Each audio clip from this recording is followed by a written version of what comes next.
Hello guys, welcome back to the channel. তো এই ভিডিওতে আমরা কথা বলবো কেকেআর টিমকে নিয়ে। তো কেকেআর টিমের প্রায় 24 কোটির প্লেয়ার ভেঙ্কাটেশ আয়ার কিন্তু 24 কোটির মান রেখেছে। হ্যাঁ ফ্রেন্ডস, ভেঙ্কাটেশ আয়ারকে এত দামে কেনার পর অনেকেই প্রশ্ন তুলছিল যে ভেঙ্কাটেশ আয়ার এত টাকা ডিজার্ভ করে না, কিন্তু কেকেআরের প্রথম দিনের প্র্যাকটিস ম্যাচে কিন্তু দেখিয়ে দিল এই 24 কোটির হাত।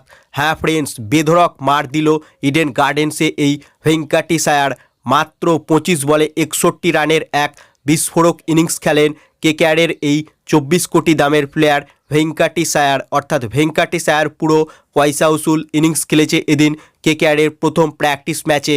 কিন্তু কলকাতা নাইট রাইডার্স টিমকে চিন্তায় রাখতে পারে অ্যানরিক নকিয়া। হ্যাঁ ফ্রেন্ডস, নকিয়া কিন্তু বল হাতে একেবারেই ছন্দে দেখা যায়নি এবং অ্যানরিক নকিয়া সে কিন্তু ইডেন গার্ডেন্সে প্রচুর রান লিক করতে পারে। অর্থাৎ কলকাতা নাইট রাইডার্স টিম যদি নকিয়াকে একাদশে খেলায় সেক্ষেত্রে অ্যানরিক নকিয়া কিন্তু ভীষণ এক্সপেন্সিভ বল করতে পারে, অর্থাৎ প্রচুর রান দিতে পারে সে, কারণ নকিয়া তাকে কিন্তু একেবারেই প্র্যাকটিস ম্যাচে ছন্দে দেখা যায়নি।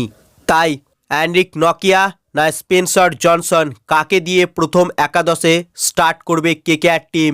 প্র্যাকটিস ম্যাচে যে প্লেয়ারের রিদম ভালো থাকবে হয়তো তাকে দিয়েই কেকেআর স্টার্ট করতে পারে। তবে এদিন প্রথম দিনের প্র্যাকটিস ম্যাচে খুব একটা ভালো ছন্দে দেখা যায়নি অ্যানরিক নকিয়াকে।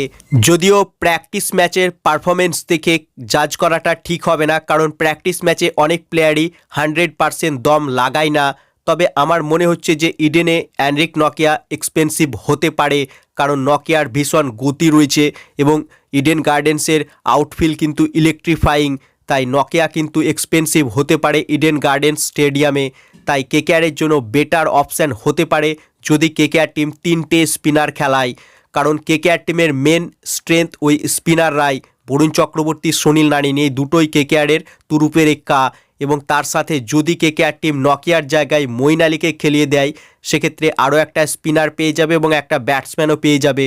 তো কেকেআর টিম ভীষণই শক্তিশালী হতে পারে যদি এই স্ট্র্যাটেজি নিয়ে কেকেআর টিম ইডেন গার্ডেন্সে খেলে। বাকি তোমাদের কি মনে হয়, অ্যানরিক নকিয়াকে কি কেকেআরের একাদশে খেলানো উচিত না স্পেন্সার জনসন?